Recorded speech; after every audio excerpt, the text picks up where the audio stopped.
সারাদিন যারা আপনাদেরকে নাটকের মধ্যে সিনেমার মধ্যে প্রেম শিখায়, ভালোবাসা শিখায়, বাপ মা রাজি না তারপরও কিভাবে তাদের অসন্তুষ্ট করে, তাদের সাথে বেয়াদবি করে, তাদের চোখের পানি ফেলে, তাদের মনে কষ্ট দিয়ে কিভাবে 2 নম্বর পথে যাওয়া লাগে, ইসলাম নিষেধ করে তারপরেও ধর্মীয় নিষেধকে উপেক্ষা করে কিভাবে 2 নম্বরই করা লাগে, সামাজিক বাধা উপেক্ষা করে কিভাবে 2 নম্বরই করা লাগে, নাটক, সিনেমা, নোবেল উপন্যাসে সারাদিন এগুলো শিখায় না?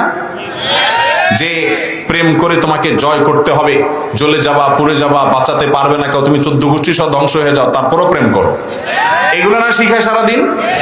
আচ্ছা, এই ভালোবাসার শিক্ষক যারা, এই প্রেমের শিক্ষক যারা, নায়ক নায়িকা, বিভিন্ন তথাকথিত শিল্পী, এক যুগে যারা মানুষকে বিনোদন টিনোদন দিত, এরা বিনোদন কর্মী ছিল, বড় রাজা বাদশাদের বিনোদন কর্মী ছিল। এখনকার যুগে এসে তারা হয়ে গেছে শিল্পী। যাক, আমি তাদের ছোট করি না, তাদের মধ্যে অনেক যোগ্যতা, দক্ষতা অনেকের মধ্যে অবশ্যই আছে, কিন্তু সেটাকে অজাগা ব্যয় করে, আল্লাহ নিষিদ্ধের পথে ব্যয় করে কোনো মুসলমান কখনো সুখে থাকতে পারে? তার প্রমাণ হলো এই যারা আপনাদেরকে সারাদিন ভালোবাসা শিখায়, প্রেম শিখায়, তাদের দেখা দেখি আপনারা এসব আকাম কুকাম করেন, ওই বিপথে যান। আপনাদের এই ওস্তাদ যারা, নায়ক নায়িকা যারা, এদের প্রেম ভালোবাসার বিয়ের অবস্থা দেখছেন কি পরিমাণ ভাঙে? যেইভাবে ঘটা করে হয়, সারা দুনিয়াতে আওয়াজ করে, বিরাট ডাকডোল পিটে, মিডিয়া টিডিয়া আওয়াজ করে, হ্যাঁ উনি একটা ঘটাইছে, বিয়ে করছে, ভালো কথা।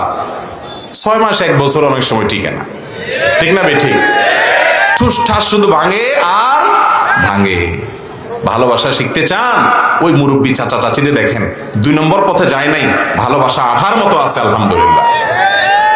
এবং গোটা দুনিয়াতে হারাম রিলেশন করে যাদের সমাজে এই দাম্পত্য জীবন বলেন, আপনার যৌন আকাঙ্ক্ষা বলেন, চরিতার্থ করা হয়, তাদের দাম্পত্য জীবন এবং পারিবারিক জীবনগুলোর অবস্থা যায় দেখেন কি অবস্থা। এক একজনের 5 জন চেঞ্জ করা হয়েছে, 10 জন চেঞ্জ করা হয়েছে। সকালে একটা বিএফজিএ, বিকেল আর একটা বিএফজিএ, আছে না নাই? যুবকরা, মুসলমানের সন্তান বিপদগামী হতে পারে না। সব যুবকদের আজকাল এই বদমাইশি আছে, সব অনেক মেয়েদের আছে, বেশিরভাগ যুবক ছেলে মেয়েদের আছে। কিন্তু আমি একজন মুসলমান হিসাবে, বিবেকবান হিসাবে আমি নিজেকে কন্ট্রোল করার চেষ্টা করবো ইনশাআল্লাহ। আরে সবাই যা করে আমিও তা করি, তাহলে আমি আর বিশেষ হইলাম কি? জান্নাত তো বিশেষ মানুষদের জন্য, ঠিক না? ঠিক।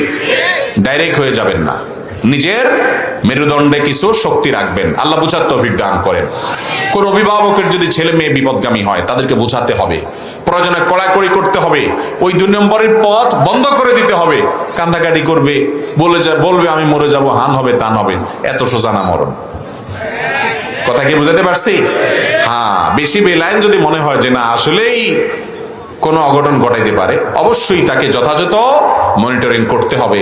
আর সবচেয়ে বড় জিনিস হলো বোঝানো এবং আল্লাহর কাছে দোয়া করা, বোঝানো এবং দোয়া করা। আর এই 2 নম্বরের পথে যেন সে না যায়, সে পথ বন্ধ করার উদ্যোগ নিতে হবে।